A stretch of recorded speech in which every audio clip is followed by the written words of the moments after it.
Mr Haydn Britland. We go again. Hello, it's nice to hear that. We've myself been on here. Yeah, nice. How are you? I'm pretty good, mate. I'm excited to have you here. We've dragged you kicking and screaming a little bit, haven't we? You like I think you like being in the background doing the big deals. Yeah. I mean, I'm not as I don't know, fame hungry as you guys. Like, I think no. I mean, you guys enjoy this, and it's like it's. I don't mind doing it, and it's like having a chat with you guys is great fun. It's just like then when you're recording it all, and it's all serious, and there's not serious. You know what I mean? There's stuff you could say that you didn't mean to say. That's where you start to worry. But no, it's all good. It's all I good. mean, Happy to be here. you're one of the people that we would, there's a small group of us that are kind of always there about 5 a.m. at Arctangent on the Saturday night, and the three of us here are in that select Yes. small group of people. So yeah. Still Yeah, going strong on Saturday, yeah. yeah. I mean, it's definitely a different conversation we'll be having for the 5 a.m. at our tangent, but I'm sure we'll have a lot of fun. So, not to jump the gun any, let's introduce you properly to our listenership. Not only are you our agent, the agent of Two Promoters One Pod, which we'll get. The entire point of having you here is to talk through that entire process. But you are also the agent for some smaller acts like Cult of Luna, Envy, The Ocean, Maybe She Will, Enslaved, Sean, LLNN, Neo Blaviscaris, Leprous, and So Much From Afar, A. Williams, Nordic Giants, and of course, the mighty Julie Christmas. So let's tick that one off the bingo card nice and early. So, what a roster, mate. What a roster. Yeah, I mean, I enjoy it, and I'm working with bands that I love, like genuinely love, like people-wise, music-wise. It's you get different mixes of different bands, but it's yeah, some genuinely awesome people and incredible bands, and some of those I've been a fan of for years and years. So to work with them is pretty cool. Well, let's start there then, because James and I normally start the podcast with like, how's things been? How's your week been? What have you been up to? And we can answer that next. But how's your week been? And with that roster, what's a day in the life of yesterday, for example? What's a day in the life of Hayden Britland look like? Well, this week's been kind of seeing the work go onto the stage, I suppose. And like, I mean, look, when I say the work, like we do our preparatory work there. The bands are the ones that do the real work and everything else. We've had two, we've had Leprous out on tour on special, doing special shows, and we've had the Ocean as well doing their special shows. So the Oceans is like the end of an Aeon, like it's the some of the members of the band are moving on, so they're doing some final special shows, and I'm going out to Madrid for the last one early February. And then Leprous, we've got them coming to London soon, but they've just done the Madrid and Paris ones. So we've had, two really nice big venues sold out for Madrid and Paris, and just some incredible shows, and the same for the Ocean. So seeing those, like, either kind of feel like in some ways they're not anniversary shows, but they're bands going out and doing something unique. So with the Ocean, it was the visuals, and with Leprous, it's they've got a whole new production. They've had pyro in there and FX and everything else. Like, so it's the biggest show they've done. So yeah, to see that kind of come to life, or through the photos, through speaking to the bands and the crew as things are going along, is pretty amazing. So that's kind of, it's been back into that, picking up bookings for that we're working on before December. In November, December, that pre-Christmas period. And yeah, I've got a lot of stuff that's kind of ready to set up announcing now for this year, and stuff that I'm working on for finishing off, say, or developing for the back end of this year, and obviously stuff into 2026. So it doesn't really stop. Like, there's always something going on. You're either seeing stuff hit the stage, you're either announcing stuff, or you're working on stuff and planning it. So there's never a stopping point. That's a lovely segue from the last episode we had. It was now booking 2027, and Yeah. the issues you've got, how far in advance it's now getting the book. Now, you don't book the Metallica or Iron Maiden yet, or a headliner for Download Festival yet, so perhaps you're not into 2027, or have you had any initial conversation with them saying those full numbers? I think you get like ideas more. I mean, I did actually catch up with that one because I'm a little bit behind on the pod, actually, just because of Christmas going on. I think they're like the two before that I might have missed. So I caught up on this one mainly because it was Christmas time, and like holidays, one of them. And I think what did you do? You did the albums of the year one just before Christmas, right? So I listened to that, and I remember messaging James actually on the train to, I'm trying to think what I mean, Delta Sleeping and So watching in Manchester, about that one. And yeah, it was just interesting sort of seeing how that all has developed. But I've kind of kept out of the previous ones because when you're at home at Christmas and doing all your stuff, like it's pretty, like you just need to keep your head out of work basically and have that time off. And unfortunately, as enjoyable as your pod is, it's that just brings me in, brings the stresses and everything else. It's better to keep out of it. So how far advanced are you booking with your acts? Probably, to like into well into 2026, and obviously like there's some pencils, like it's something you mentioned in this pod. That's what I was saying. Like I think you said that, Gav, like where you pencil some stuff in for 2026, and you've got a headliner maybe or a band, main band, James, for 2026 that you put in. So having those discussions, 2027. I mean, there's sometimes a tentative thing, but to be honest, it's too far ahead, and you're kind of like, I don't know, like, are you crazy? Like, if a promoter comes to you and they're saying, like, we want to talk about this band for 2027, you'll do it because obviously, there's a plan with a particular band and the album's coming at a certain time. Then, of course, you'll have that tentative discussion and maybe book something in. But, it's quite far ahead and plans can change, so. Yeah, I mean, do you agree with my take in that some bands, if that makes sense for Red Hot Chili Peppers or Metallica, it's easy to understand why, but some bands just don't have the structure around them to go 24 months in advance for any given reason, finances, stability. They just don't have the management team around about them. That it's just at some level when you're looking at bands that maybe only getting 3, 4, 5 grand only, we're getting 3, 4, 5 grand a show, are not really the bands that should be looking at what's happening in 2027. Yeah, I think stability is the word. I think if you're a huge arena band, stadium band, or even, academy levels, and above, those sorts of bands who are really hitting like decent sales and stuff, you can plan in advance quite heavily because I suppose it's your thing. I suppose it comes down to like if you're fully like living off this and it's your income, your life, your everything else, and you've got to get your production ready, you've got to get your crew in place, you've got to make sure you've secured your crew and make sure that they are part of your team for the 2 years down, 3 years down the road. So I think it all comes down to that, like that stability of knowing not only is this happening, but it's your entire life. And obviously a lot of bands that are playing Damnation, Arctangent, Trees, some of them are making a living out of it. Some of them, it's just a part of their life, so it's harder to plan that, I think. So without, in terms of your week this week, I think it would be true to say that you've been reviewing some festival artwork this week. Yes. So without giving the exact details away of what me and you are arguing about, this podcast is it's supposed to be behind the scenes look. So perhaps the timing was bad, but about 3 hours ago, I sent you the Arctangent poster for next week. So we've had a little few emails back and forth.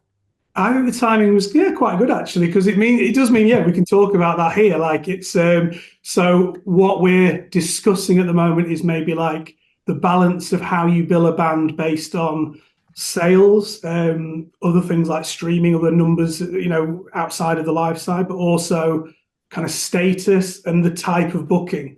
So it kind of like, like we're discussing, let's no, I don't name the band, but like an exclusive booking versus but like sitting alongside something that's selling more, but is newer or doesn't have that kind of like profile or isn't an exclusive show that band is touring a lot.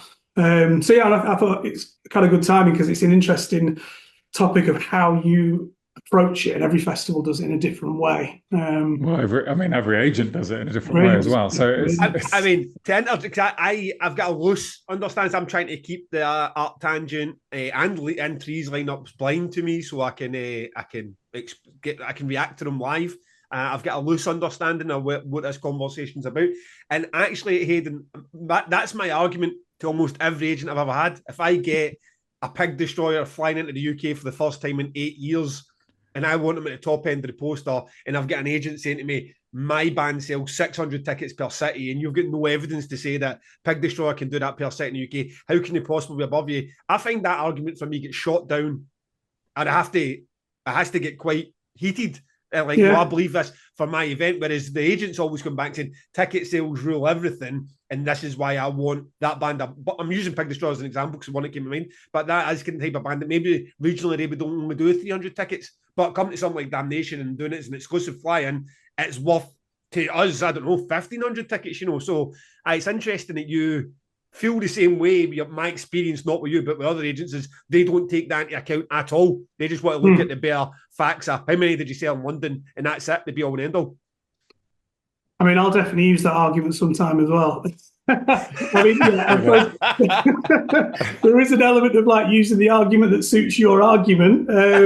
Right. I would say. Get that in a reel, Gav. I'll But be sending it to Haydn every week. But there was what was good with this is like, yeah, this I think we're announcing five bands from our roster, I think, on this particular one. So I was able to kind of go through some of them and just say, yeah, absolutely fine. And actually, yeah, maybe like one of those was the biggest artist of those bands, sales wise, that I'm announcing this time. And I was able to say to James, look, yeah, I get the billing, I get how you're doing the poster. So that one is totally fine. And then it's a debate on another one. And I think, yeah, of course, like you're using the things that suit your argument to an extent, but I don't know, James will probably laugh at this, but I'd like to think I don't know, fair with the way I put it forward. And sometimes, yeah, I'm using sales because it's against a band who are also just a similar sort of thing. But then obviously, like if it's a band I feel they've got this like status for one reason or another, or it's as you say, Gav, the Pig District.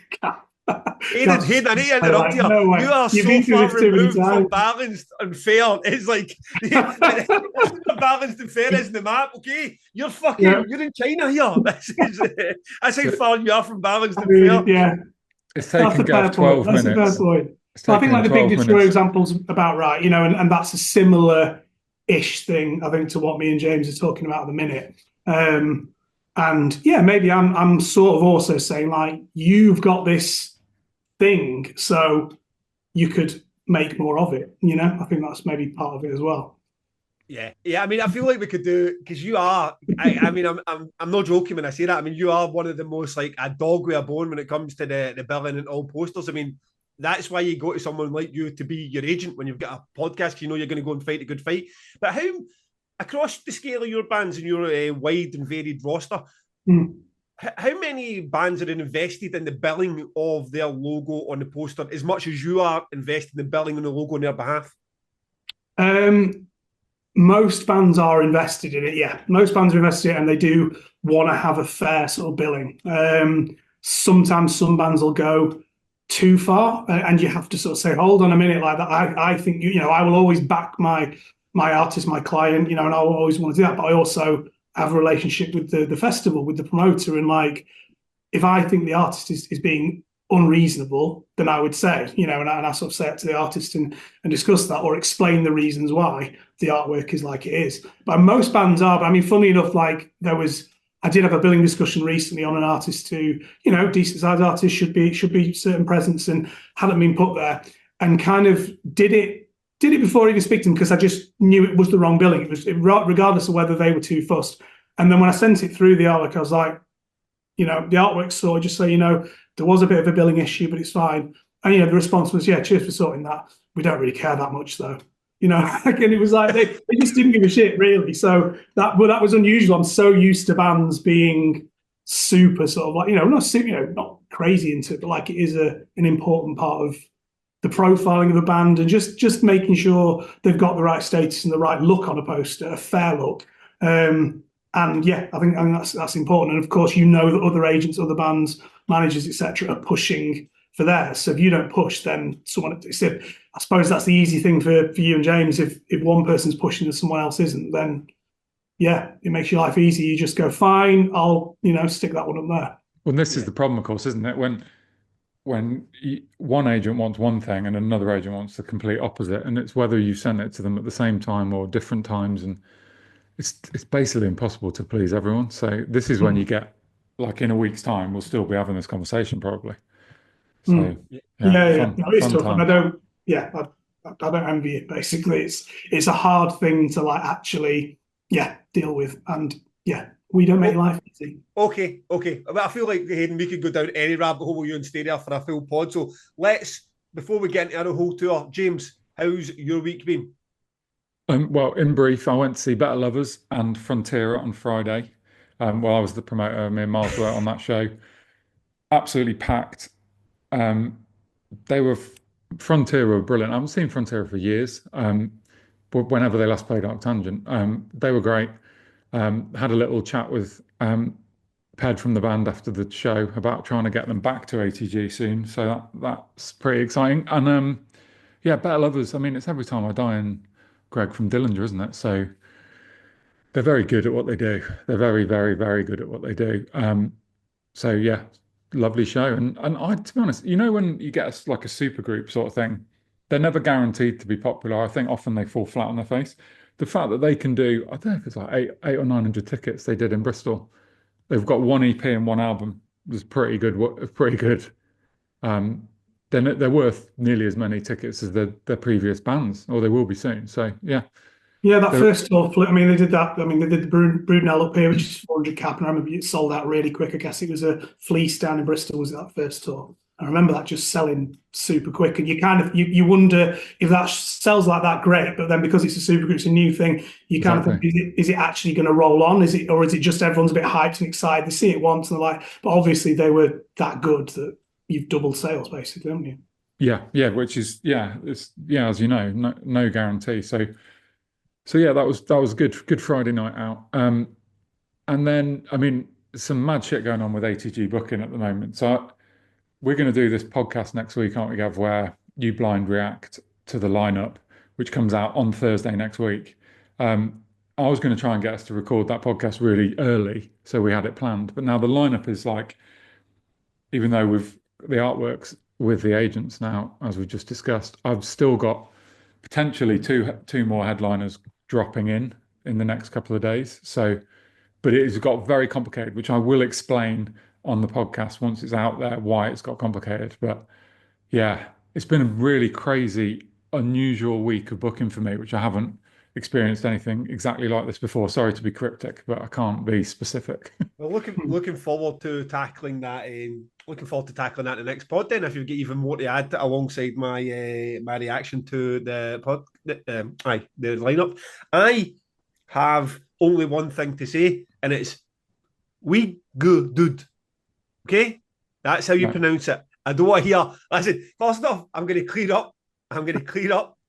For everyone who's slagging my pronunciation of anything, and I don't care what it is, especially for the English, you would cut out your tongue and throw it at your mum to have my accent, right? So stop pretending otherwise, sitting there and try to slag it off. Viki dude is we good dude. And I know that for a fact because I contacted a Belgian promoter and I got him to record it for me and send it. We good dude. Okay? No Ouija dude, no Vig dude, which I thought it was. We good dude. Perfect. Clear? Perfect. I'm not going to argue with you, mate. Sounds like you got it. That was a good announcement actually on that topic. It's just like a nice little one to keep things rolling, wasn't it? And just slip it in there, and it's probably excited a lot of people. Yeah. Yeah, I mean the reaction was fantastic. Talking about that's exactly as you're talking about earlier, Hayden. It's one of those bands. They just came. They supported Russian circles on decent sized venues, but no academies or anything. So they came across if they were to head the headline tour about 2, 3, maybe 400 cap rooms at an absolute push, and then they're coming across. But they're bringing a very special set. They're going to do the first 3 albums back to back. This fucking monstrous hour and 15 minutes, or no more than that. It's like a 115-minute set that we're going to need to try and cram in somewhere somehow. And it's not just a good set, it's something special and it deserves where it is on the poster. You might have some people say, oh, well, you know what, my band, if we were to go head-to-head in Manchester, would sell some extra tickets, but you're like, it's not the same thing, you know what I mean? And look at the reaction to, what is that? You never want to go back to an agent or a band you've booked and then fight the case for another band or why you've done it, because you'll be like, I feel like I'm fighting my own case in 2 different ways because I booked that band. I love your band. That's why they're on the poster. And then I'm sitting there almost fighting a case to say why your band should be below another band that I don't even represent, you know. So I'm glad that the reaction to it was quite so fucking brilliant. So that's how you able to say what stage they're playing?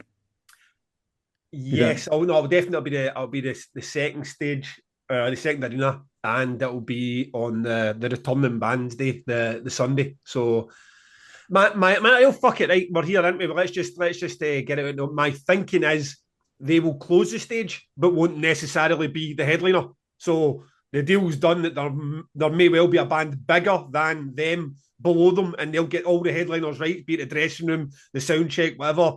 But Vigadude would close the stage because that's the only slot that won't stop it being an absolute car crash throughout the day, trying to, because you're just going to start overlapping with bands left, right, and centre. I'll try to get another band, another stupid long set, and that's the best. And they've kind of accepted those terms. So if we get a band that is, well, we will end up getting a band that's bigger that plays before, that deal will be done on the basis you are the headliner of that stage. The billing, you'll be higher up in the poster on that stage, but you won't close it, if that makes sense. That's commonplace on European festivals, like outdoor ones, and it's something you can't really do here because of curfew times and stuff, for pretty much, all outdoor festivals. So, but yeah, there's a lot of, I suppose, some people call them the deadliner slots. It just depends where it is, but if it's at a certain time, it can work really well. So, like with Cult of Luna this year, we're doing the main stage of Summer Breeze. They're not quite, they're not a main stage, they're not a headline band on Summer Breeze, but they're doing the post-headline slot. So it's really good. We've had some bands on that in the past, and I know some of the bands who've had a really successful show in that. So it's a good slot. I mean, it's if it gets later and later, obviously, then it's a bit, 2 a.m. Then it's different. But that kind of midnight slot, as it is on those summer festivals, can work really well. Yeah, I'm hoping that's the way that it's that people see it and view it. It's different in the UK because we're so locked in and stringent in the way that we view it. We don't have these post-headline slots generally, and it won't. That Sunday's not going to stretch beyond 12 p.m. So it's still, even though it's after what would be the bona fide headliner, it will still be in the slot that a headliner would usually play, i.e. the time frame. So, bits to work with, but it's one of those ones where you're just not going to pass up in that set for something that is completely manageable. You know what I mean? It just needs a wee bit of organisation and making a bit of transparency with agents involved, so no one showing up in the day and then feeling like, oh, what the fuck's going on here? You can't have one band who are playing that slot just deciding themselves they're the headliner because that happens to be where they're finishing, and you can't have another band come in and feeling like they're getting done over. So I'll be transparent, and I'm sure everyone involved will be happy with the time it happens. So did they come to you with that idea then? No, that was I noticed it was announced for somewhere in Holland, wasn't it? That said, I was like, fuck, let's be having some of that. And then it was the usual backwards and forwards about how much is it worth, how much you willing to pay, can they do elsewhere in the UK? No, they cannot do anywhere else in the UK. Right, okay, well, you're going to pay some more then. And that's the way that deal went down. So yes, I'm delighted with it. Absolutely delighted. Great book, and I'm glad it's gone down so well. Little bit of housekeeping just before we get launched right into all things Haydn Britland. We are now on Patreon. Kofi was a bit of a car crash, or a big car crash for a section of subscribers. It worked fine and has continued to work fine for a bunch of other subscribers. So we have set up Patreon to run alongside Kofi. If you're on Kofi, you've been paying into it for months, you're happy with that, please continue to do so. If you're one of the people that have had to resubscribe 4 times, and I just get pissed off, or one of those people that I was reading, James, were like, I won't even bother setting one up because I just know I can't be bothered with the drama, Kofi. I'm on Patreon for other podcasts. If you're on Patreon, I'll just join.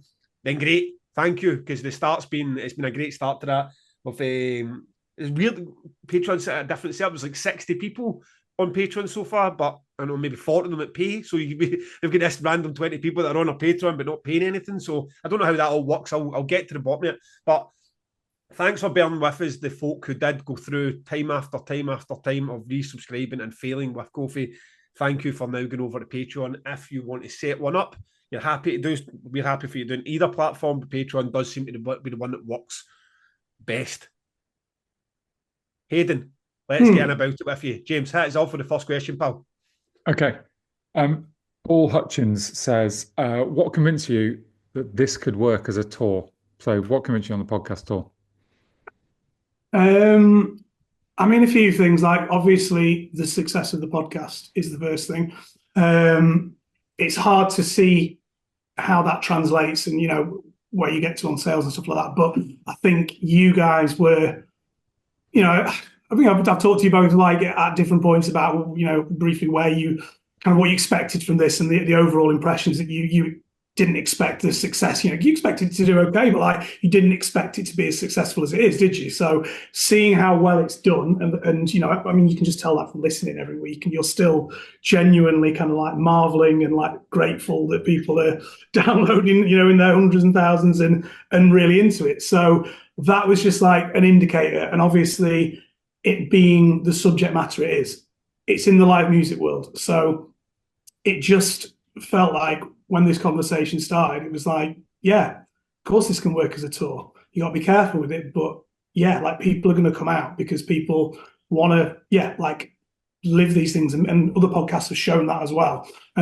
So yeah, you kind of bounce between a few different things. I think also watching it at Arctangent last year, August 24, just seeing how well it went down. It was rammed. Like I remember we kind of came down like we were a little bit late, and you were, I think you just started, and so we were walking around the back of the tent when the Curse of Johannes landed and everything went down. And then we came around the and it was just like heaving. It was packed out. Like, and I was just, I mean, I kind of expected it to be busy, but it was just rammed out. So that was just like, okay, of course this will work as a tour. Like once you've seen that, so yeah, you're like, yes, this will work just fine, boys. This will work just fine. this will work fine. Yeah, but you're also tentative because you're not sure because you're in your echo chamber, aren't you? You know, you're at home. Of course, people are getting out of bed and going to come and watch. You know, you two and in James's festival doing it. Are they going to get off their arse and do it in a venue on a Thursday, Friday night or something like that? It's different.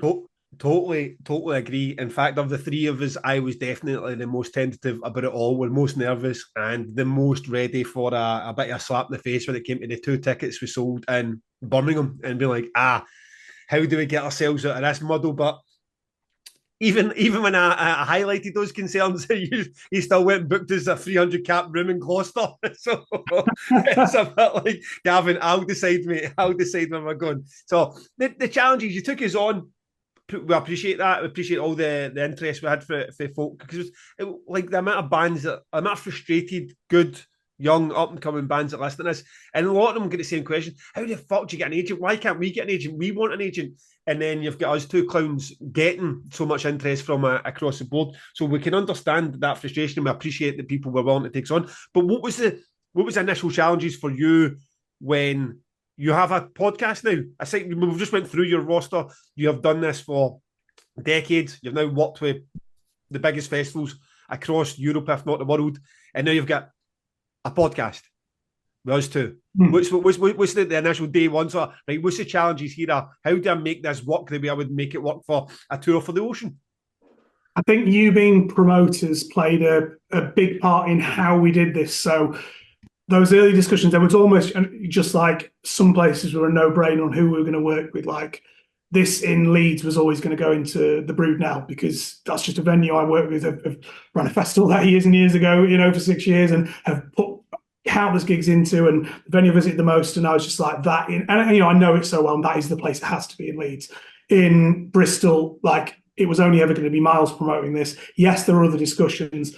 And, we kind of all joked about, well, Miles needs to put a good offer down. Otherwise, maybe this does go somewhere else. But ultimately, like, we knew that Miles wouldn't do a shit offer. So this would all, that would always be the case. And then obviously, Mark pretty well up in Glasgow, and like you've promoted shows with him in the past and stuff. So that was kind of like, that made sense. And same with like Ian in Birmingham. And there are a few different discussions, people that we all know. And in some ways that made stuff easier, but harder, because it meant there were people who were kind of nailed on for it. And that's not to say it was definitely going to go to Mark in Glasgow. It was offered out to everyone, all the promoters that I work with in Glasgow, and there was interest from different people. But there was a little bit of that set from the start, I suppose. And that's not so dissimilar from when I take on a band that's been touring already. So if I take on a new band, I say to them, like, right, can you give me like a traffic light system of promoters? So the greens are the ones you really, really want to carry on working with. They've got a good relationship and you've been working with for years. The ambers are your sort of like, we are happy with them, but at the same time, like if you think there's a better promoter for us, then we're happy to change. And the reds are obviously like, that promoter's terrible, we don't want to work with them anymore, get rid. So in a way, you gave me that because you have relationships like, with these promoters the same as I do. So it meant that we had that like certain people in certain places that were already a shoe-in, shall we say, not guaranteed, but a shoe-in to do it. So yeah, there were some similarities there with how it works with bands, but like I suppose it's treating it also. This is like a solo artist tour in a way. That's how, because obviously the costings and the production and stuff is quite straightforward and simple, and like you only have so much. I mean, well, we'll get to riders at some point, but like, there's only so much you're going to have on there. The expenses aren't so high, so you're able to have a bit of a different conversation than I've got a band with 20 people in their tour party with band and crew. You need to hire like all these lights. We've got, whatever. There's loads of different details. So in that way, it was easy, but it was also harder because then, some of the promoters, you had to make sure you were fair as well. And I was speaking to all the promoters in different places and making sure there were at least discussions ongoing and people were able to put their argument forward of why they wanted to do it. But when you get the names you've mentioned, Miles, Mark, Ian, these guys are all probably in your inbox, and you're in their inbox daily with every tour offer you've got, all the bands you're working through. How about your man Dave from Manchester with a Night and Day Cafe? Is that someone you've worked with before? Is that a venue you've used before? Well, I know the venue pretty well, for years and years. So, and when you're thinking about a tour like this, you're automatically, yes, you're going to promoters, and where I think we had a preliminary discussion about venues. Then I go to promoters and I want to get their feedback, and I think I said that to you guys, like, let's get feedback from promoters. But in some places, most places in the UK, I know the venues, and I know what's likely to come back. And then for Manchester, for that Night and Day show, it was like Night and Day's the venue. Like, that just felt like, that's a really good atmosphere in there, the way it's laid out, and just that for this kind of show, it made a lot of sense. So that one was driven by venue and doing it in house with Dave there. There were some other ideas from other promoters in Manchester, but it can be the promoter, it can be the venue. Yeah, and you can get a better offer if it's in house, right? Yeah, sometimes. Yeah, not always though. It just depends. Yeah, I mean, actually, the UK, no. I mean, the UK is actually pretty good with that sort of thing. Like, obviously, promoters have to hire the venue, but of course, the venue is still putting in a cost for hiring the venue. Right. So the PA, etc. You still have to put that cost in. So, I'd say something like the Broodnell is kind of straightforward because I've done so many shows there, and with Nath, who's been at that place for 20 years now. His family were there and stuff before that and things. So that place is just kind of easy. You're just like, okay, this is what we're going to do. You're happy with that, and you're putting forward something reasonable. But it's different. You'll be at that show, will you, for a few beverages? Of course, Manchester and Leeds. I wouldn't miss them.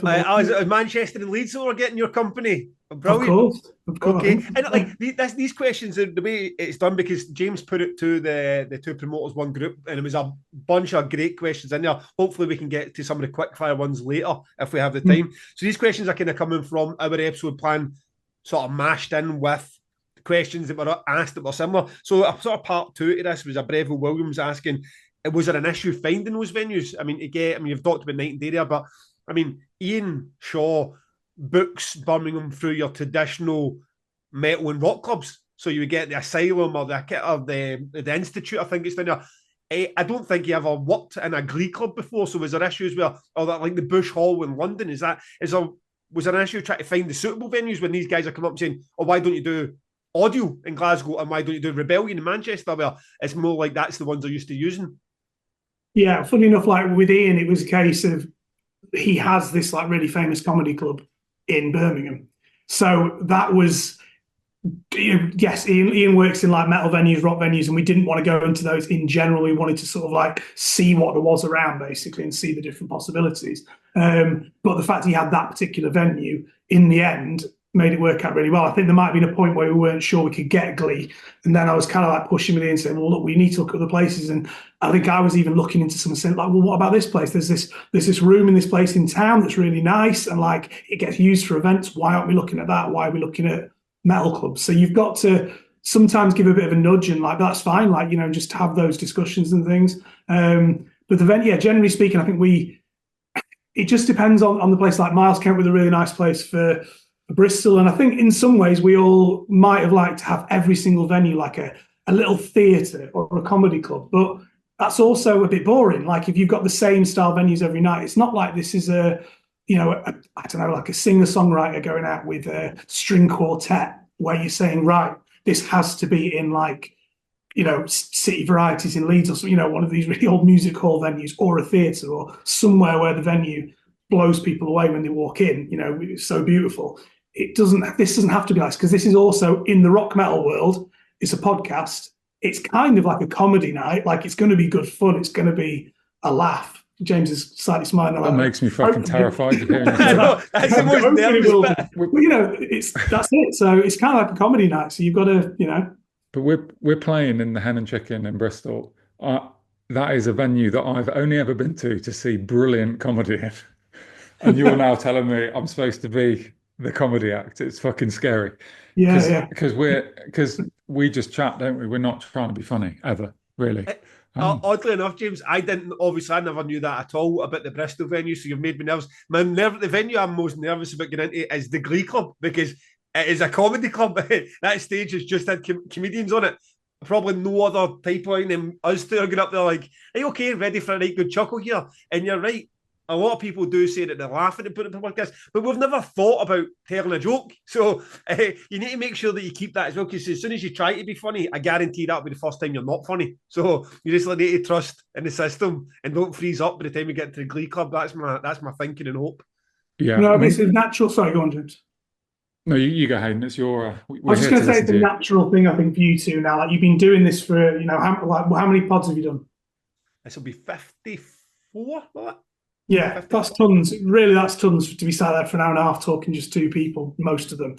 And obviously, like you were mates before this, so it's just natural now. And I know it's like I'm trying to do a morning walk to get a bit of exercise before work, and I've been listening to an album usually or something, but I listen to it just to catch up on this. As I said, the last podcast, and that's something I really noticed. I was just like, these guys aren't even. You're not even on alert anymore. It's just you're just chatting. Like, and I think you have been doing for a while now. It's not even. I don't think you forget that you're being recorded. You're just kind of like chatting away, and that's when it becomes funny, when it's just two people having a good rapport. That's when the laughter comes. That's when the anecdotes come. That's when it's and you're not necessarily doing it intentionally. And when this is then in a room and a podcast, like a comedy show, then you get the infectious laughter. Then you get the interactivity with the audience that is going to, that's going to bring more fun to it and all that. So it's expanding what you're already doing, isn't it? I mean, that's very kind of you to say that. I mean, when we were doing the live shows at the festivals, before we were going on stage, all I was trying to think of, and I was saying to Gav, is we just got to be ourselves. We'll be okay. If we can just be calm and just be ourselves, then that's what our podcast is, right? So then we're okay. But when you got a big fucking audience out there, it's not that simple. And just to go back to the venues, it strikes me that it's going to be quite different night to night, isn't it? They're very different venues. So you've got like the Hen and Chicken is very low ceilinged, quite a long room. It'll be super with 200 people in there. It will be heaving. But then you've got somewhere like Bush Hall, which all my early all of my 30s was gigging in London, but Bush Hall I don't think was a venue at that point. And I lived in Acton and Shepherd's Bush, so that's where all my family are from. That's where I lived when I was in my 30s. So going back there is going to be mad. But that's a proper venue, isn't it? That is like a grand.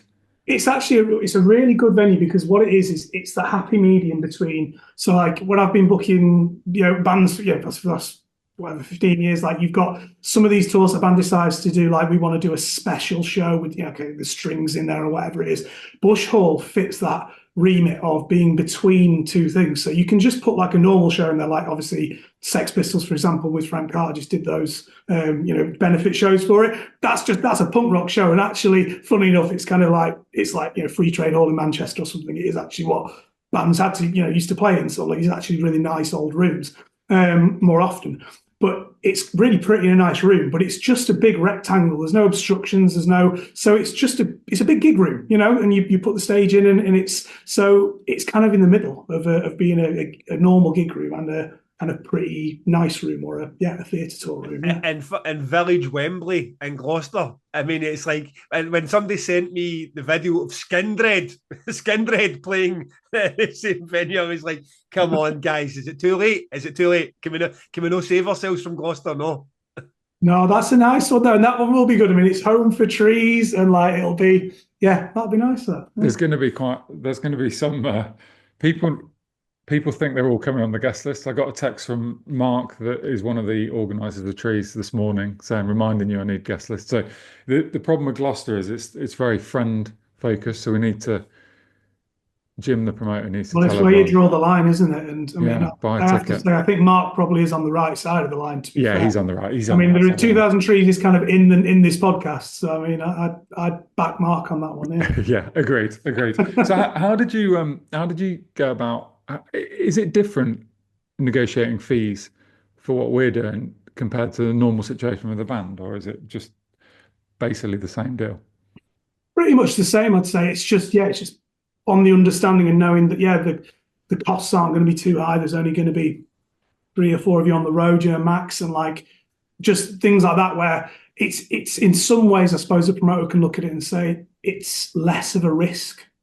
Yeah, And the game with promoting, like you kind of like rule with your heart over your head and you're constantly telling yourself to use your head more than your heart, sort of thing. And so when there's bands that are like crazy expensive for whatever reason, production, etc., and you're sort of on the edge of it, but you always tend to go for it. This one, I don't think promoters, like, there was loads of really good feedback, and you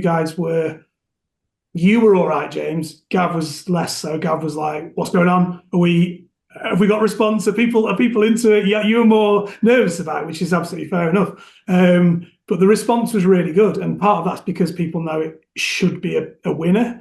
But even if it's not, like, they're not going to lose their arse on it because it's just 3 guys in a car rocking up having dinner, and the expenses are low, and there isn't tons of money to spend. and they're all versus deals, are they? They are all versus. Yeah, I think so. Yeah, Could yeah. would you mind explaining to our audience what a versus deal is? Do you think that's Yes. So these are all, like versus percentage after costs. So these are pretty. I have to look back. I think they're all versus 80% after costs, which are the standard kind of versus deal in the UK, and obviously that can vary depending on different promoters and venues and stuff. But yeah, it basically means you build all your show costs in. You have your guaranteed fee, so that fee is, as it says, guaranteed, and then you get the greater amount if versus 80% of the costs. So if the show sells out, the profit of the show after the venue hire, the promotion costs, the fee for for everything goes into it. If that's lower than if that's higher than the guarantee, then you get the higher amount. So you're always guaranteed that money, but it means it provides protection for promoters, because it means you can make sure that all the show costs have been put into the pot and everything's covered. And it just gives everyone a level playing field. And I think it's a good principle to have. And I would say this because I'm working for artists. Yeah, I mean, I'm not buying that it provides protection for promoters. I'm not sure I'm going for that. I mean, yeah. Well, at least it gives parameters. It means you can include everything in there. It's all covered before the final settlement is perhaps what I mean there. Yeah. But yeah, I think if a show sells out, look, I see a lot of value in promoters, and I do. Yeah, I have huge respect for the job of a promoter and what a promoter brings to a show. At the same time, people are coming to see the band, and that can be different at different levels you're on. Once you're like up to big name band, or like wherever, even probably from like selling out a 400 cap venue onwards, people are coming to see the band, and that's what it's about. I'd say it's a bit different when you're talking smaller touring and kind of DIY events and punk events, because sometimes it's about like the event someone's putting on, and you get promoters who are regularly bringing really good bands that some people haven't heard of to their city, and that's a different thing. But I think once things grow, those ticket sales are there for the band. So I think having a percentage deal where the promoter still gets a good chunk of money, but the band get what they're due, for those sales is fair. But yeah, there's different percentages as well. I mean, I won't go into everything, but like you get different ones. Like in Germany, you sometimes get a versus from the first ticket deal, and that just keeps it simpler. So it's a lower percentage, but it's versus just from that first ticket onwards. So in the end, it can be better money wise, and it can it saves a lot of headache at settlement, a lot of debate as well, because you don't need the cost. Because, I mean, honestly, I've been a festival promoter now for almost 20 years, and I've had the versus deal explained to me for 20 years, maybe 100 times. And I'm thick as fuck, basically, when it comes to numbers. I just it doesn't process in my brain. So the promoter at a versus deal can only get 20%. Again, if the 80% is more than the guaranteed fee, that all goes to the act, and the promoter gets the 20%, yeah. Of profit, yeah. Yeah. Okay, and in the show costs, that is, so if we decide, we have a litre of Jack Daniels and a sold out show, we are paying 80% of the Jack Daniels. Yes, you better get in there and have a shot or two. But What? it's something I'm not constantly, but having, you do have to go through this with bands sometimes, and this is why over the years I've got involved in, well, it's my job to do the costings and go through that with the promoters, but also, discussing the settlements, very very closely and stuff, because. And also prior to that, even like chatting to bands about like before they start the advance and being like, well, just make sure you're not going over the top and do you need like 6 guys loading in your gear at that venue in Germany? Or can you reduce that? Because if this show sells out, you're paying for that essentially if your profit is higher than that guarantee. And the same with like catering and the amount of bands who it does take 2 or 3 tours for some bands to then go, do you know what, we're chucking away like tons of like food and stuff at the end of the night. So let's just reduce this and also that eases on the promoter as well, because then you're not laying out so much money on stuff that gets wasted. Yeah, so as we sit here right now, with Manchester, Birmingham, and then almost Bristol sold out, anything we put in that rider, ultimately we're saying we're paying 80% towards. Yeah, you're now balancing on those shows. You're basically balancing the money you guys take home in your back pocket, which you should do as the artist in this case. You're balancing that against the good time you want to have each night. So it's like every bottle of Jack Daniels or whatever it is that's on the rider, like So it comes out of that. But I you would say sent me like, on tour. you're not going to go mental. I don't think you need to worry about it because you're only a couple of guys. So Well, you sent me on tour with Gav and Tom Begley, and Yeah. with the don't worry, you'll be okay as long as you don't go mad on the rider. Yeah.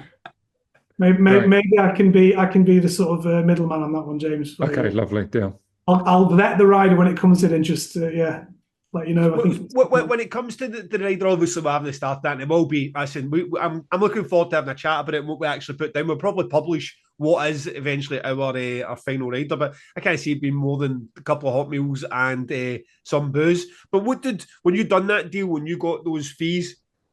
I mean, first off, let me tackle the fee thing, because when James asked about trying to go and get it, now ultimately it's just pounds and pence a ticket sale against what you think you're going to sell. And I suppose it doesn't matter if you're going to see a Juggling Cat or Metallica, and the number at the bottom is exactly what the profit is. But for that initial thing, when you don't have the product yet, you have 0 sales. All you've got is a picture of us at a packed tent at a Tangent that everyone had already bought their ticket for. My issue as a promoter trying to book us would be, fuck, where do you start? And I would be very cautious. I'd be like, right, okay, this is going to be cheaper. Even though I now know, having sold 175 tickets for the selling out the night and day in Manchester, that I have paid and will pay this year twice the amount, if not more, of our biggest fee we'll get into tour for bands that could never do 175 tickets at the night and day in Manchester. So I'm a bit like, this is incredible that we've got these fees, and I'm appreciative of the work that's went into it. And on the other hand, I'm like, fucking hell, I'm paying more than that. We're more successful than the bands I'm paying twice as much for. Do you get what I mean? Yeah. I suppose because I think you've got to look at it like your ticket sales aren't the only thing. I mean, yeah, in some ways they are. That's what speaks, but it's also like what you have to pay for production and what you're considering. How do those guys even? Sometimes I'm saying, look, if you don't up that fee, then the show just isn't happening. The band aren't going to come and do that if you don't provide this particular thing. That is just like a bare minimum for doing it. But I suppose like the difference in how this kind of works is actually when I bumped into Ian at IFF, like a conference in September down in London, we were in discussion, booking the tour then, and I think he said something. I got onto this subject. We were chatting about it quickly about the Birmingham show, and he said something like, "Well, let's be honest, we don't know how this is going to sell." And I was just like, "Yeah, we do. It's going to sell great." And it was like he obviously works as an agent as well, but in that role, he was the promoter going like, "We don't know how this is going to sell. This is a shot in the dark." And I'm like, I'm fully confident in this. This is going to sell out, no problem at all. So you're taking on your role a bit as well when it comes down to those discussions. See, when you do that, to put that in the context of what James and I booked then, so I completely understand that you're booking a band that might do 50 tickets in Manchester and you're paying them a couple of grand to come and play, right?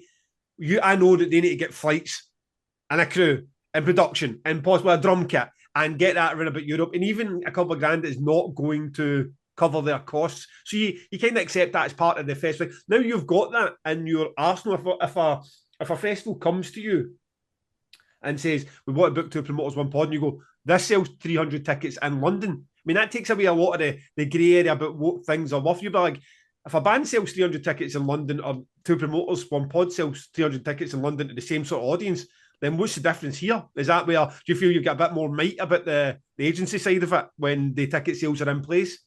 Yeah, definitely. And it's the same principle as like a new band, you know, like new band comes through, like they've maybe like done their first record, got some buzz. So you take them on, and then you look at maybe like first things they're doing, like trying to get some festivals or some small slots or do a support tour. And at some point after those initial things where you're trying to build the audience and ride with it, you've got to go out and on your own 2 feet as a band. So it's that point when you're going to go and do some headline shows and get your ticket sales. And it's important to do that for a myriad of reasons. And one of them is so that you've got your sales to go to festivals and say, well, look, this band is selling tickets. So, yeah, of course, I'm always like, they're streaming loads of numbers and they're doing this, doing that. The record did really well. It's in top 10 of albums of the year, whatever else. But like, it's those ticket sales that make, I mean, you guys are festival promoters. Those are important for you, aren't they? If a band is selling tickets, then it gives you that security of knowing they're worth booking and worth spending some money on. So the festival offers are coming next, are they? Is that festival offers, good fees. I imagine healthy, but it's interesting. Like, I don't know where the like festivals see podcasts, because not everyone does them. So for a festival to have a podcast is unusual. They're booking tons and tons of bands. So if they're going to insert a podcast, they have to consider whether it's right for their audience, whether it's a good thing to have something different. But they do them at Download, right? They do them on the pre-night at Download. They do them. You pitching for a slot Download? I was planning meeting for the podcast. We don't do these things behind the scenes. If you're not listening to the podcast, we do them in front of everyone. Roadburn Detox. Anyway. No, but it's also, I mean, for you guys also, it's like, right, what's the next step? And that's something we sort of have side discussing. We've talked about. I don't think it'd be surprised to people that because we've sold out the first shows, like that, we have talked about that second leg and doing some other markets and hitting your Southamptons and places like this and Nottingham and stuff. So that's another discussion we've got ongoing, and I think that's again the ticket sales being so good on this and being sold out with half the shows pre-Christmas and another one about to go now. That's gives you confidence, doesn't it? Yeah. So just before James gets on to the next question, the deal. So you've got appreciate the offers you can appreciate the offers that the promoters made, and we've got that and a rider. What else? James has marked in here. Hotel towels. Do we get towels? Towels. Well, that's something I said early on. We definitely should have towels. Yeah. And that was it. I wanted to have towels, but no charge from the promoters. Because I'm sick and tired of like expensive towels, as I think we all dislike that one. So just because it's 2-3, maybe we'll let Begley have a shower as well. But basically, it's a couple of towels. So towels provided, but not in the costings. Lovely. The deal. The dream. We've got to do it at one time, so this can be the tour to do it. Yeah. Sales. They were spectacular, honestly. When that went on that first hour, and I saw Ian Shaw post out that 50% of ticket sales had sold for Birmingham in 60 minutes. I phoned him and says, "Don't lie to me. Do not fucking lie to me. Tell me that this is the truth. Don't hit me with a promoter's trick in my own tour." And he went, "What are you talking about? 50% of tickets are sold out in 60 minutes." And he went, "Aye." And then Mark for Glasgow, the same. We've done about 1,000 tickets, or almost 1,000 tickets in the first day. It was hard for me and James to actually wrap our head around. And then, as often happens, especially in the festivals, it died off, and then you had a situation with Manchester had 2 tickets on sale for it felt like most of my life, but 3 or 4 days where we just could not get the last 2 tickets over the line to sell that date out. Ultimately got there. Now we've got Bristol, I think it's got less than 10, and we'll probably eke that out for longer than it needs to be. So how does that compare to your traditional touring music act? Because for me, it just seemed insane that we'd do so many right off the bat, and then this drip feed we've got at the moment. Well, I can honestly say, I've got artists who do they are quite on it monitoring ticket sales, and we provide like a weekly sales report as you guys are getting, that gets filled in by one of the assistants in the office, and basically, like, in theory they come in every week, but some promoters don't deliver on time, etc., which is fine. It's, everyone's busy. We try and keep on top of it and make sure they're weekly. Now, I've got artists who are pretty on it, and I've got some who just monitor it every month or something. I haven't worked with anyone who is so on it with ticket sales as you two. You were like really, like, I think it was just that first period where maybe that first week, and obviously like this was I remember one afternoon where like we had this spider web of conversations of like me like WhatsApping or emailing with promoters, us on our WhatsApp group, you guys talking to different promoters as well, finding sales. 1 minute we think it's on one sale, and then an hour later, no, it's on 120 now, because, and it was just like this mad afternoon. I was just like, what is going on basically? Because what have I signed up for? I've got bands who are, when it's approaching sellout at a big venue, of course they're like, are we sold out yet? But this was just one particular afternoon where I remember it just getting pretty crazy. I was like, let's just put this one down for today and we'll see what tomorrow, sort of thing. But I think that's because of that, like, you guys chasing up promoters as well, and we were just on it, and it was just, but that's cool, because I think that came from that, like, that worry of like, or just like wanting to get it over the line. And it is frustrating. Of course, that happens sometimes with bands where you're close, and we have this thing where you're trying to figure out when you stick low tickets on the poster. And obviously we've had that discussion and debate, and I think we've done it in the right way. And I'll tend to sort of say like around 75, 80% sales is safe to sort of start saying low tickets, because it gives it that push, it gets stuff over the line, and it has a knock-on effect of like getting other shows to start selling out as well, because people get panicky. But at the same time, like, you don't want to go too early because you've got egg on your face if the show takes ages. And maybe that played a little bit into you guys. When we were at that 2 tickets in Manchester, there was just like, well, we told everyone this is selling out, and it's like, has been low tickets. Like, so why aren't those 2 tickets selling? So it can get frustrating. I think we all found that with that Manchester one. I mean, how do you talked about doing B markets, or sort of, I don't know if you'd call them B markets, but the next load of cities, like you mentioned Nottingham. How do you gauge it when you've like sold out a venue in Birmingham in a week and you've sold out Bristol in a couple of months? How do you gauge where you go in Bristol next time or Birmingham next time? I mean, whether it's for us or a band, I mean, how do you even work that out?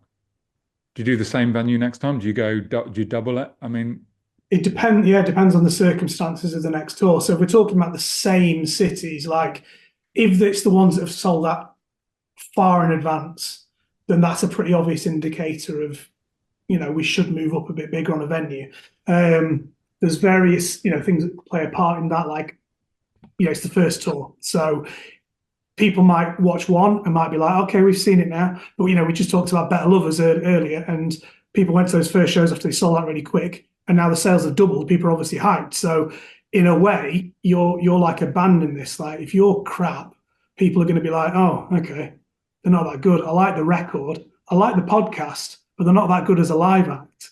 So that's what could happen to you guys. But I don't think it would do. I think, like, the podcast's great, and then people see you live, and you'll be a great live band, and people will want to see it again. So you'll get those sales you had in Bristol and the ones earlier like Manchester and Salt and Birmingham that sold out, and you'll go into a bigger venue because there's clearly a demand for it. What we don't have here is the outside factors. For example, a band might sell out a tour really quick. If they have like a strong special guest on that tour, then you're bringing that into the equation. You're sort of saying, well, if this tour you want to go out on your own, or just say your mate's band aren't worth tickets out, that's fine. But let's be careful with going too high on and bigger venues, because I think part of the reason you sold out last time was because X band were backing up your sales. Yeah, no, we're very focused on the fact that we got to nail it. Like, it has to be great. If it's not great, then why would you go a second time? And that's on us, and that's the plan. So yeah, and I think it will be great. I mean, I think I might be jumping in a bit on a question for later, but it kind of ties into this. It's like the guest situation, like whether we talked maybe about having a guest each show and having that involved. Now, that could be good, but there's also a discussion I think we've touched upon of, do we just leave that for now? And just keep the formula as it is. And then when you come back to Bristol, to Birmingham, to Manchester, then you spice the show up by bringing a guest. So those are discussions as well, how you adapt the show and make it new and freshen it. And they're essentially the same as adding new songs into your set or bringing new production out of your band. Well, Haydn, you're great at this podcast malarkey, because that's a great segue into the next question. How involved do you get in the actual... Because this is a thing, so you're our booking agent, and booking agents all work in very different ways, as we've went on about for 53 episodes. So when it came to the logistics of the tour, my understanding, that's not strictly your role. We don't pay you a management fee. We don't, like, you went and done your job for us, and then after the show, you'll make sure that everything's all squared up. That is what we will pay you a fee for. So when I came at you, and I was like, well, how involved do you want to get if we want to talk about taking a tour manager out, or what the set's going to be like, and how involved do you get with your band? You're like, I can get quite involved. I've got interest in it because it's my client, it's Max. So it's like, brilliant. So let's do it. So I mean, right off the bat, the infamous Mr. Tom Begley, that's a tour manager. These, for us going out there, it's not like these fees are, you're going to go out and just make profit for it. So the argument straight off the bat for any small band or us would be like, a tour manager is another cost on top. So you're about like, what's the importance for us to go out and have a tour manager? To answer the question from my point of view, I want it to be done professionally.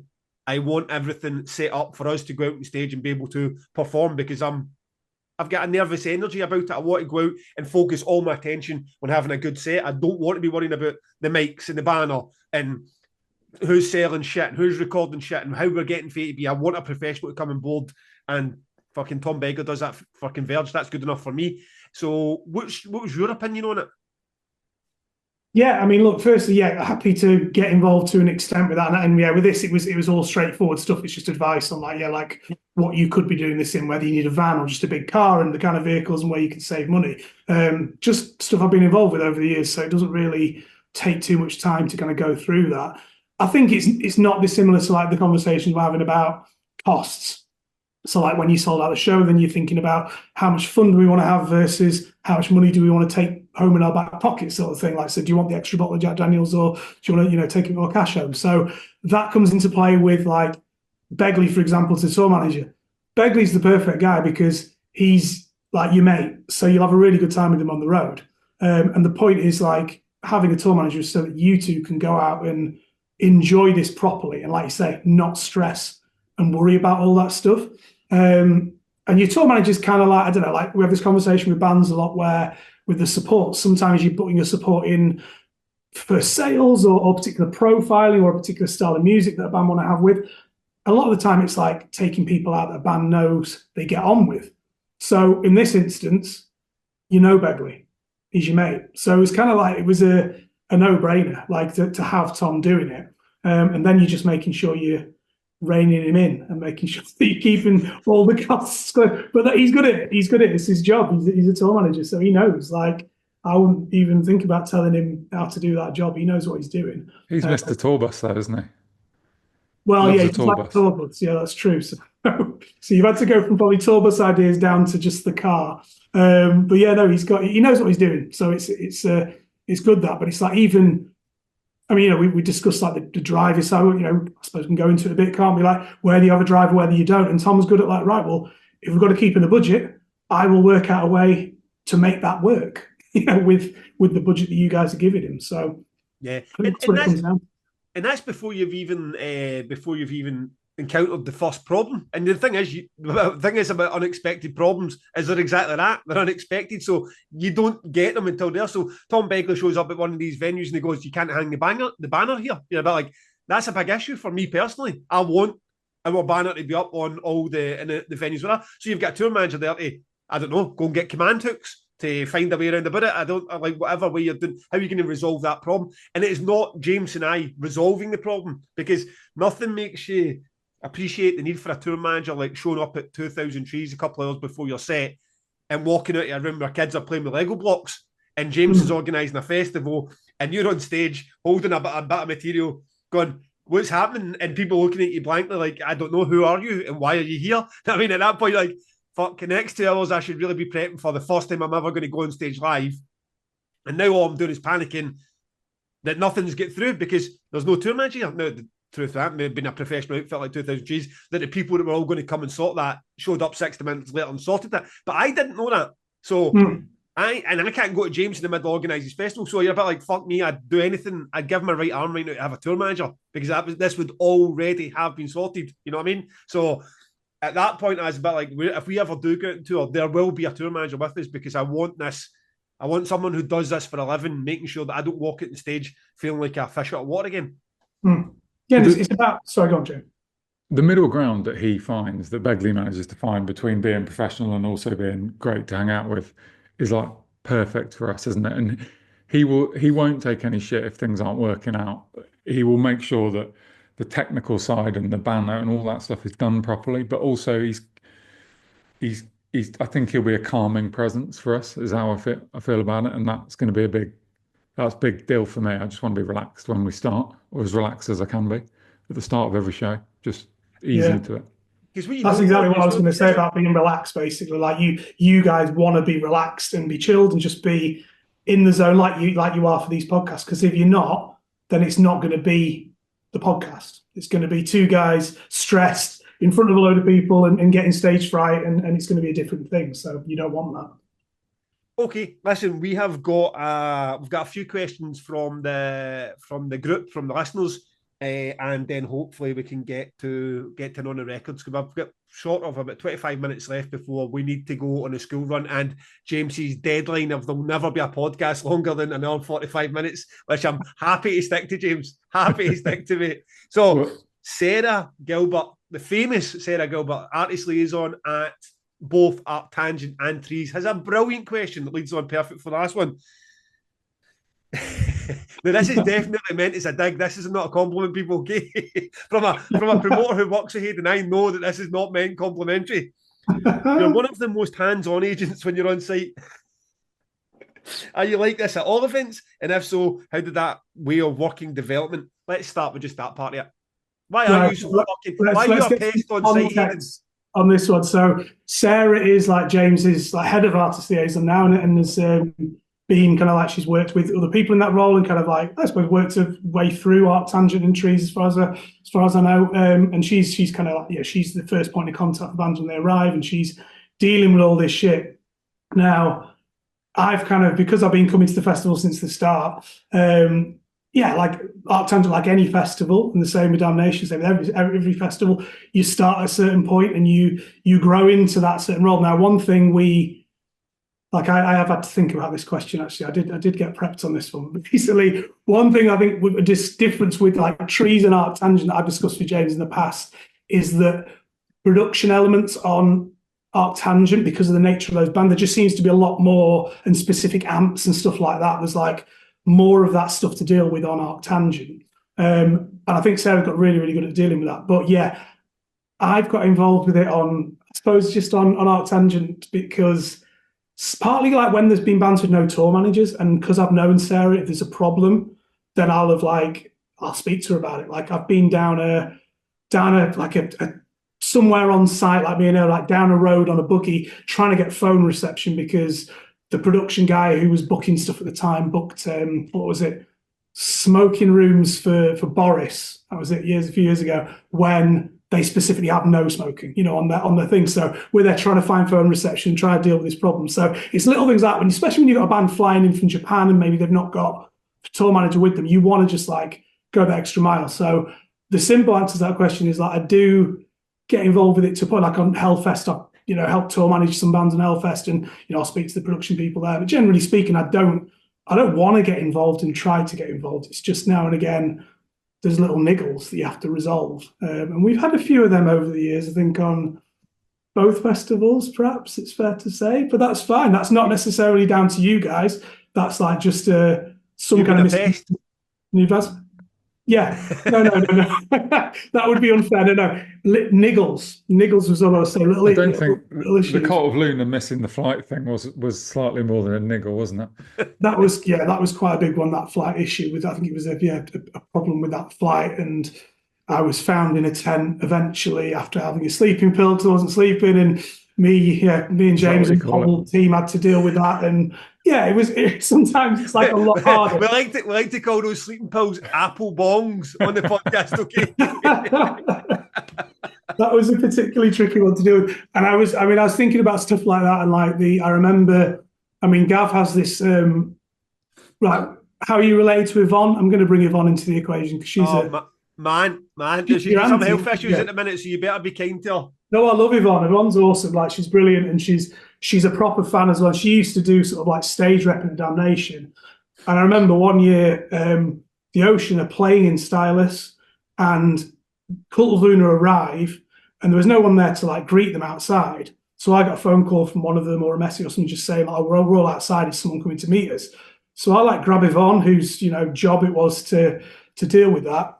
And Yvonne is like in like her artist liaison position by the stage, just headbanging, like horn in the air, like absolutely loving the Ocean show. Bearing in mind, I work with both bands as well. Yvonne just turns to me, just like, I'm just loving this show. I'm just having the best time. And I was just kind of like, but Yvonne, like, I work with the Ocean. I want to watch them as well. So like, I had to run out and like bring, just let Luna know where they were coming. It only took a couple of minutes. It wasn't a big deal, but it was just funny, like how that was just like, Yvonne was just such a fan that she just couldn't bring herself away from it.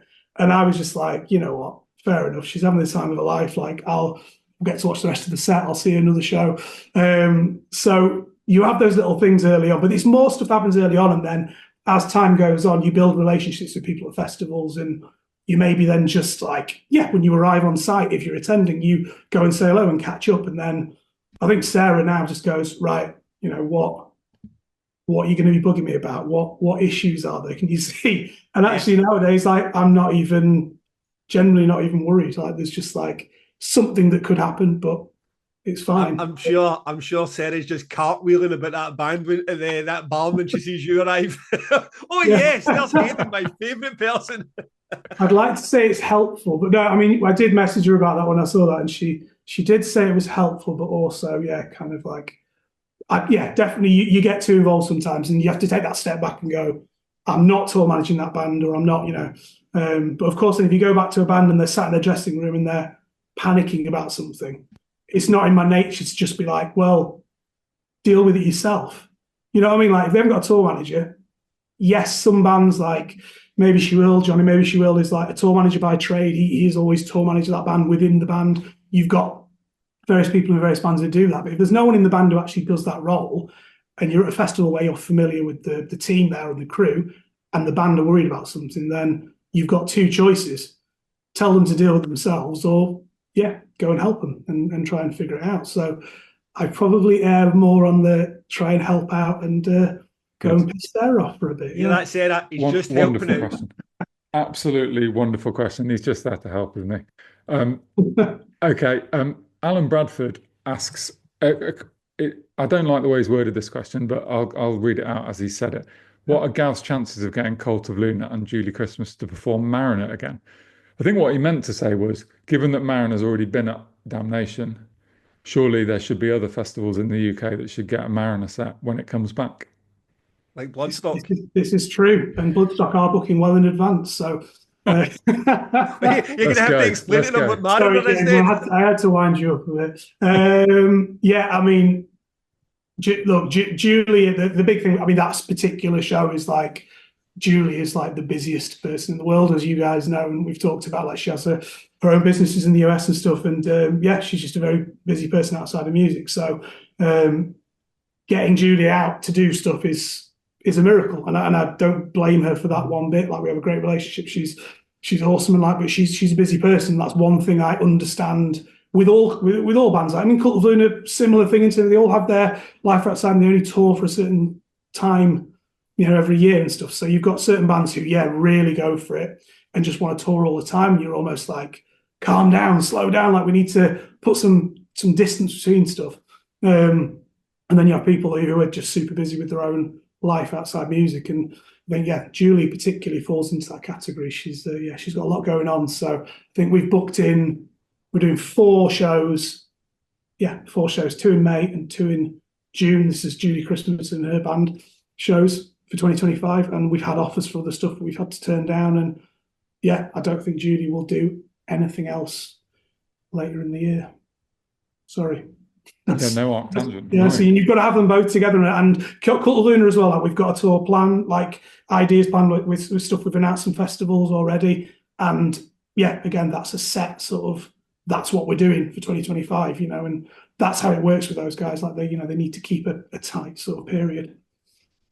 But yeah, one day, who knows? I mean, we all love Mariner a lot. So, where there's a will, there's a way. There's maybe the is maybe the answer. I feel that particular album would get lost at an outdoor festival. It's so expansive and like the sound issues and that.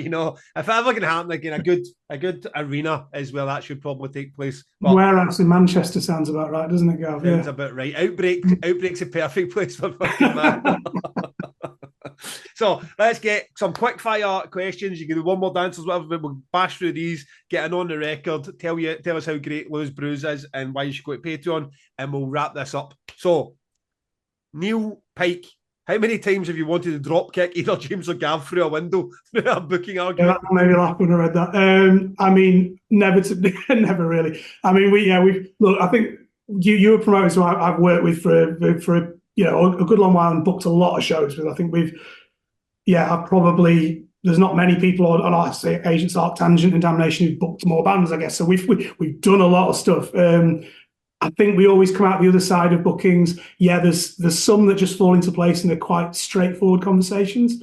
There's a lot that aren't, and we have a lot of like back and forth and debate. Well, I don't know if a lot's fair, but there's plenty. I like to think we come out the other side, maybe having wanted to strangle one another for a minute or two, but basically just come out the other side and gone, we've done it. We've been through the mixer and we've got there and we've made it happen. So drop kick, no, maybe not, no. Good. Okay.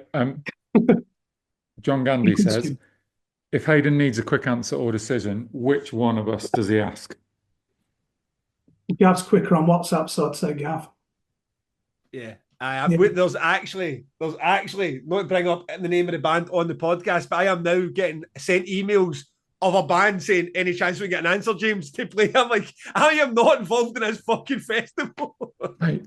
The thing that annoys me the most about the music industry is everyone wants you to dance to their timeline, don't they? I'm booking the fucking festival. That particular offer is definitely coming, right? Plus all the others. I never promise, as Haydn will tell you, I never promise an offer that I'm not actually going to send. If I say I'm going to book a band, I always book them. But it's not quick. And you know what? And you're also very busy. And I know what that's like to be very busy. And sometimes you do just have to say to people, just wait, just like chill out.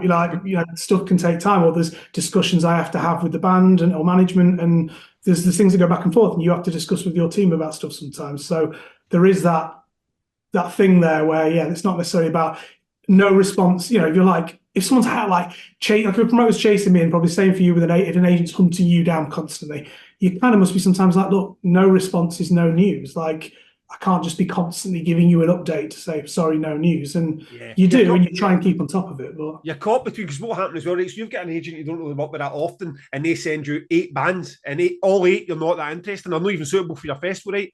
Now you've got that caught between a rock and a hard place. Do you go back and say, reply? Because that reply will spawn another email. Or do you just ignore it and hope like that's just no for me? This is just a mail out to all, and I'm not getting back to you, so I'm not interested. If I was interested, I would come back and make an offer. So sometimes I find myself with that, and then but you get agents will just send you that same email 6 times over a period of 6 weeks, to the point you need to go back, find it, the reply, and they go, I disagree. I think that this prog metal thrash band for fucking China that no one's heard of would go down perfectly. Like, I don't want to have an argument about it. I'm the one booked the fucking festival. I'm being polite enough to respond, and now what I didn't want to do is go into a conversation about why I don't want this band, and now I'm doing it anyway.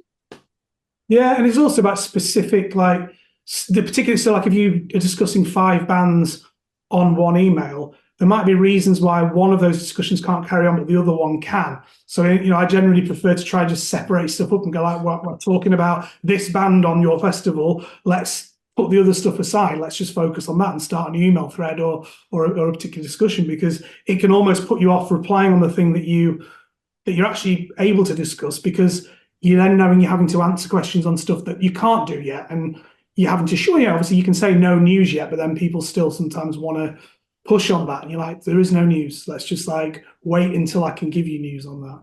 So I don't know how I've got down this inbox management conversation. Yeah, that wasn't even the question, was it? Yeah. See this, the reply that comes back goes, just to let you know I've received this.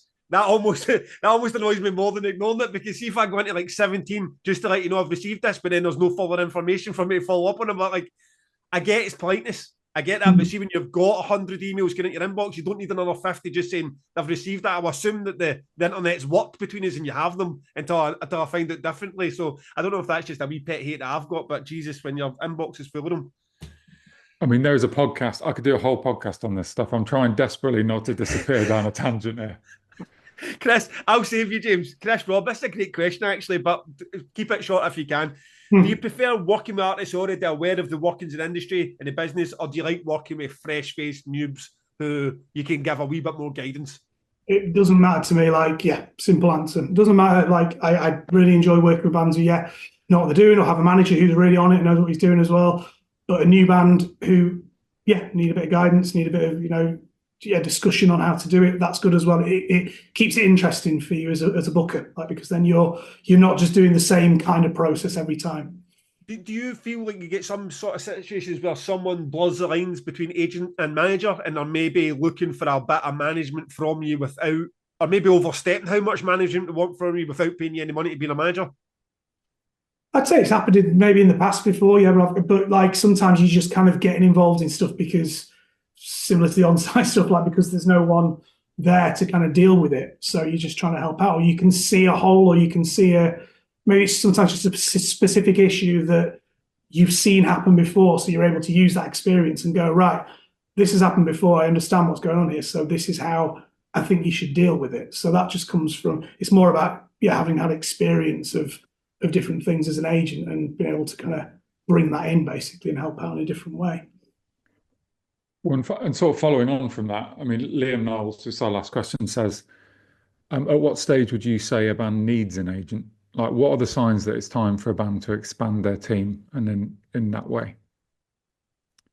I suppose the simple answer is when you feel you're hitting brick walls, where you can't do the stuff you want to do. But an agent won't necessarily solve that problem, I suppose. Like, if they're working in the right world and they're the right agent for you, then they will do. And I'd like to think, that that's my job, and that I do that and can bring something to the table. But yeah, like, I think you've got to get the timing right. Like, I've seen some bands, I've taken bands on in the past too early, and I feel like I shouldn't have done because I've loved a record or something, but then, say a label sent a record, really liked it, but then didn't realise, the band weren't at that stage. So you have to be really careful as well to say to a band, like, I don't think you're ready for that. I think keep going. And like bands without agents can, of course you can get to a certain point. And there's festivals like both of yours where, you'll book plenty of bands, particularly, I suppose, Arctangent, because you've got more slots where you're booking them with the band, aren't you? And just dropping them a line. So I think when you're hitting those brick walls, you should be having those discussions. But I think it's a good thing for a new band to be a DIY promoter, themselves, book their own shows and work with DIY promoters and be a DIY band and like actually learn it a bit, before you take that next step. I mean, are you inundated with people trying to find agents? I mean, I don't know if your email address is publicly available. Presumably it is. Well, it is, yeah. It's on band websites and everything. Yeah.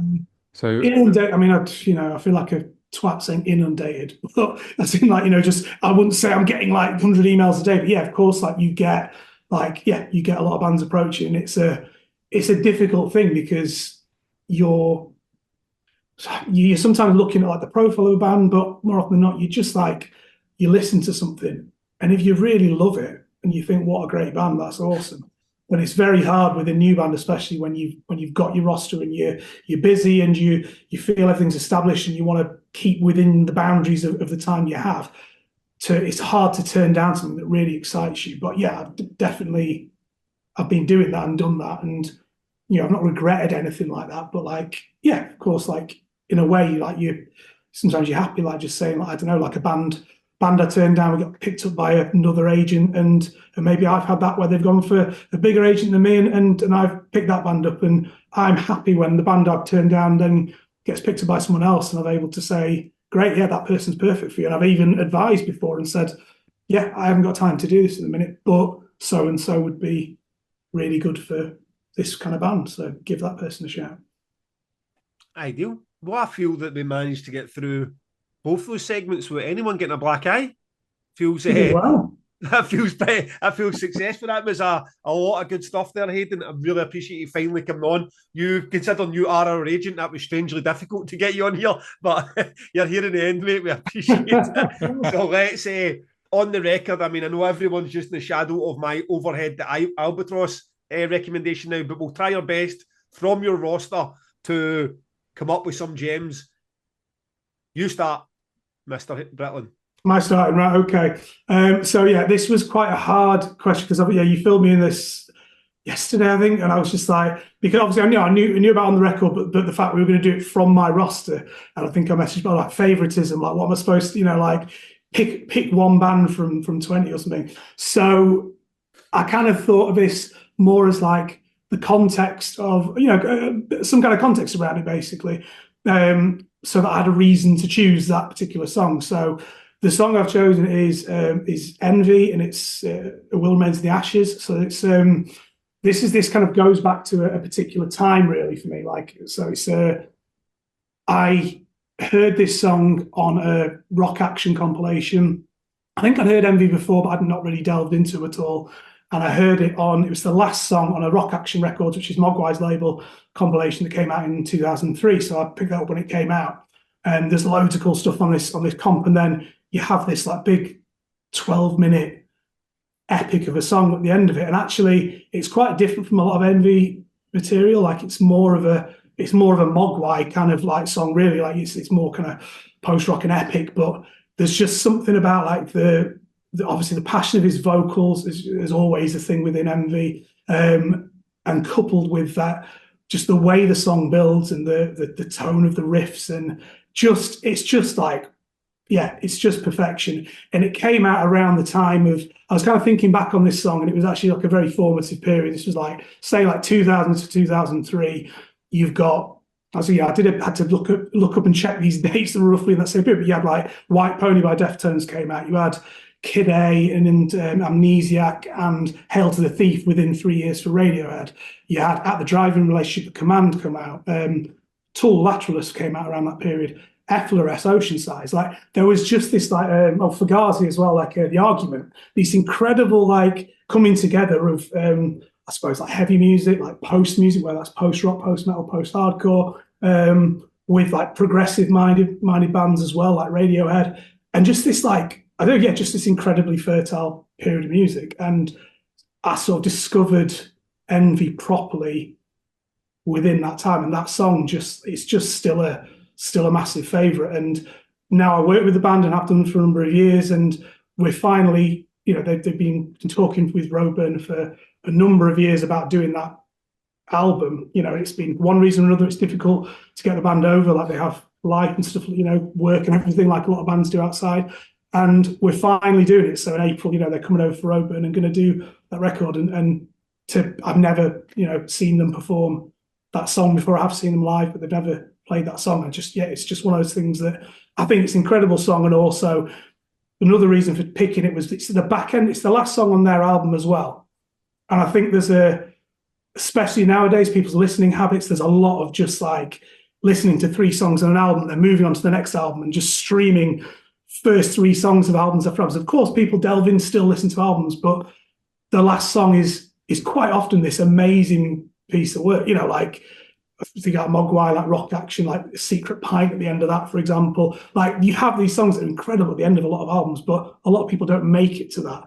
So I didn't want to go for like an obvious Cult of Luna or The Ocean, or maybe She Will, or bands that I know both your festival audiences will know really well and like know all the songs. And one of you has picked one of those bands, but that's fine because I think it's a good song to pick. But this, I feel like that Envy song is something that, even though plenty of people within Damnation, Arctangent's audiences will know the band and are fans of the band, I reckon there's a lot of people who've never heard that song. So yeah, I'm just kind of excited that like hopefully a few people listening to this will discover that song and yeah, hear how good it is. Now I really want to go and do Roadburn Hayden. Yeah. Get his book. Get his book. Two Well, Footballers I One don't Pod think is you've been in a coming. few years, have you? Either of you. So I think you're due to make a trip in April. Let's get on to Becky. Great. Good James. stuff. Okay, my choice is We Missed the Parade by a band called Coil Guns. So I mean, I just did a bit of research on this, and they've been around since 2011, but I have not been aware of them. I've completely missed that. So they're a band from Switzerland. Now, it sounds very current. Their new album is brilliant, and there's songs off that, and it sounds very current, but they remind me of classic era Refused. That's the number one reference point. Classic era Refused when they were at their best. But there's a bunch of At the Drive-In in there as well. I mean, they describe themselves as punk, noise rock, and hardcore, sort of a mashup of those three things. But I think, which is all true, but the thing that I would say is that not only have they got that sort of hardcore punk like fire in them, they've got actual hooks and choruses, which makes them stand out from the crowd. So the songs are really great, and they would go down equally well at 2000 Trees and Arctangent. I mean, they're very much a band that I think crosses those sort of two worlds. I love them. Can you how long have you been into them, Hayden? How did you get involved with them? It's a new signing I've for you. been, yeah, I've been familiar with Coil Guns for a few years now. Like two of the guys years and years ago used to play in the Ocean, like way back. Okay. So when I first started working with the Ocean in 2010, I reckon, like those guys were in the band at the time. So so like because obviously the Ocean's always been a collective, and you know different people coming in and out of the band. So but then yeah, like this is like they work with a management company that I work with a lot, and yeah, like you know I've been familiar with the band and kind of it just like was a natural fit. So when they had this really good new record, they kind of I think they've been in and out of doing stuff, so they've really put a lot into this record and kind of taken their time and made sure that they made it into something special, which I think it really is. It's a fantastic record. As you know, you've picked it for your record, so you agree. And like, yeah, I think that comes into working with bands as well. It's just like the timing of like, right, you guys have pulled one out of the bag and written a really good record. So yeah, it's only been this cycle basically is when I picked them up, and yeah, the record was just too good. So I was like, yeah, I need to do it. I feel like they're going to be one of those bands that I'm going to be banging on about all year now, because this is really, really good. So everyone should check this out. And live, they're amazing as well. The energy and everything, like they're just brilliant. I wasn't slow to the party with Coil Guns, and about 4, 5, maybe 6 years ago, I crawled at my tent at 10:30 in the morning at a Hellfest to go and see Coil Guns. And believe me, sounding like Refused when you've got that type of hangover was not pleasant. I am looking forward to seeing them when I'm in a bit better shape than I was the day that I saw Coil Guns at Hellfest. They were great, fantastic band, but my God, it was brutal at 10:30 when I was still trying to piece my life back together. I tell you that much. That's the way at Hellfest, isn't it? You don't really get much.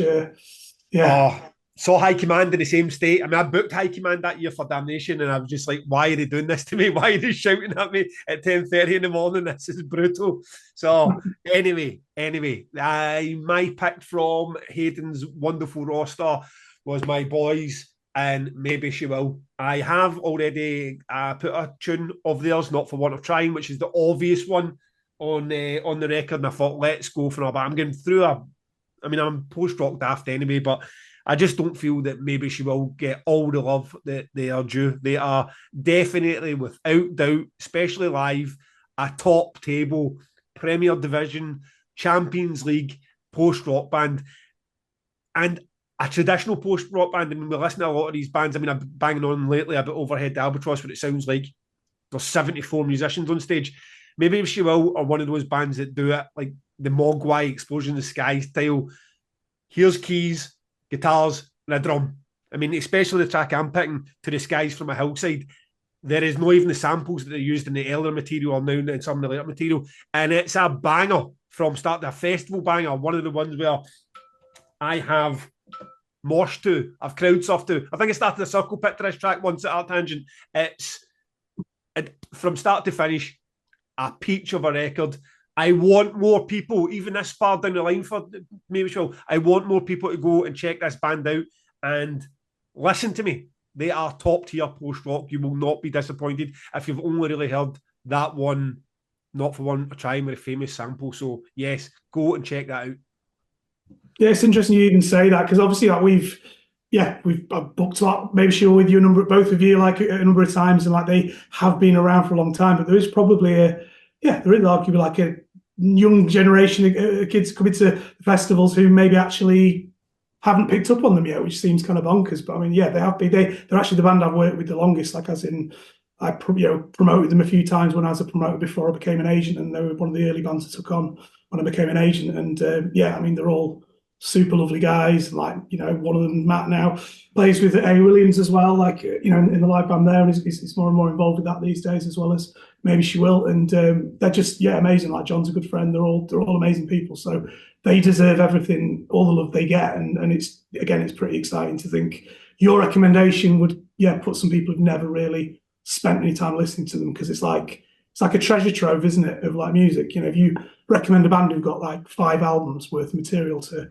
delve back into, and there's like gold nuggets in there all over the place. And what made me think about this? Well, I had a Slayer fan get in touch with me this week and say, I don't like post rock. I never listened to post rock, but I checked out that Overhead the Albatross one, and it's for me. And I'm a bit like, these are the people we need to get right. Okay, because sometimes you hear that no lazy, but the almost like drifting post rock. What people at Glacial that I like, but a Slayer fan might absolutely hate, and then just box it all into. There is no To the Skies from a Hillside type of post rock out there. There is, believe me, and it's frantic, it's energetic, and it's still great. So if you're that type of fan that like it with a bit more spunk about it, this is the tune for you. Now, we have broke the time limit. Haydn, send us off. What do people need to do?